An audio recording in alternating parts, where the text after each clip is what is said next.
ညနေဘက်အလောက်ကအပြန်ဘာချက်မှမသိတာနဲ့ဈေးထဲကနေငပဲဖြူလေးတွေဝယ်လာခဲ့လိုက်ပါတယ်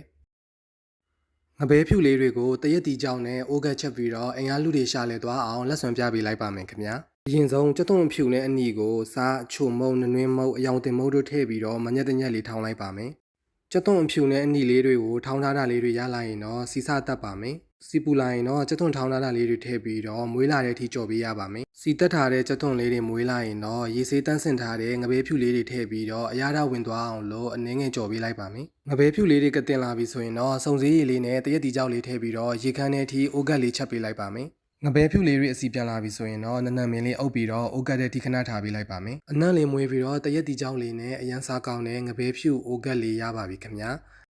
ကဲကျွန်တော်ရဲ့ငပဲဖြူဟင်လေးရတော့စားဖို့အဆင်သင့်ဖြစ်နေပါပြီအိမ်သားတွေရှာလဲမလဲတော့မသိပါဘူးကျွန်တော်ကတော့ကိုချက်ကိုကောင်းပါပဲနောက်ထပ်စိတ်ဝင်စားစရာကောင်းတဲ့ဗီဒီယိုတွေတင်ပေးအောင်ပါမလို့ကျွန်တော်အကောင့်လေးကို follow လုပ်ခဲ့ဦးမမေ့နဲ့နော်